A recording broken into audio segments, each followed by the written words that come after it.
రాజన్న సిరిసిల్ల జిల్లా కలెక్టర్ సందీప్ కుమార్ జా రుద్రంగి మండలంలో పర్యటించారు. మొదటగా అంగన్వాడీ సెంటర్ను తనిఖీ చేసి పిల్లల ఎదుగుదలను, బరువును, ఆరోగ్య పరిస్థితులను అడిగి తెలుసుకున్నారు. అంగన్వాడీలో చదివే చిన్నారులకు నాణ్యమైన విద్యతో పాటు పౌష్టికాహారాన్ని అందించాలని అన్నారు. అలాగే బాలింతలకు, గర్భిణీ స్త్రీలకు ప్రభుత్వం అందించే పోషకాహారాన్ని ప్రతిరోజు వారికి అందించాలని సూచించారు. అలాగే శ్మశాన వాటికను కాంగ్రెస్ నాయకులతో కలిసి పరిశీలించారు. శ్మశాన వాటికలో వాటర్ ట్యాంకు, స్నానపు గదులు, ధార్మిక హాల్ నిర్మించాలని అధికారులను ఆదేశించారు. ఇక అలాగే కస్తూరిబా గాంధీ పాఠశాల చుట్టూ ప్రహారీ గోడ నిర్మాణానికి నిధులు శాంక్షన్ చేస్తున్నట్టు తెలిపారు.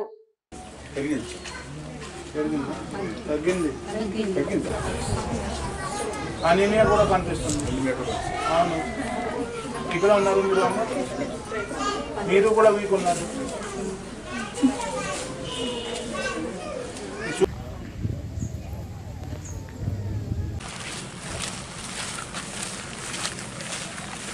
ఇది కూడా ఇది చెక్ డ్యామ్ ఉంది కాబట్టి టెరెన్లో ఉంది, మళ్ళీ అది ఇబ్బంది వస్తుంది. ఆల్రెడీ స్ట్రక్చర్ దీనికి డిస్టర్బ్ చేయాలి, దీనికి ఇంకా ఒక పని అయిపోతుంది. అంత మంచి కాంపౌండ్ రోడ్ కూడా అది కూడా ప్రపోజల్ ఉంది. రోడ్ అయింది కాంపౌండ్ అది చాలా ముఖ్యమైన అది ప్రతిరోజు పోవట్లేదు కదా, వారంలో ఒకసారి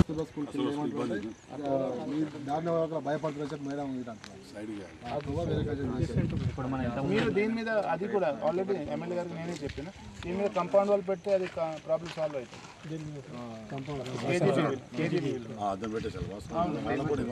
అవును, అప్పుడు కంపౌండ్ వాళ్ళు ఫస్ట్ మీరు ప్రపోజల్లో పెట్టాలి, దీంతో ఆ ప్రాబ్లం కూడా సాల్వ్ అయిపోతుంది. ఒకే రోజు అది అక్కడ ఇక్కడ కొబ్బరి నల్లి కొట్టిస్తాం.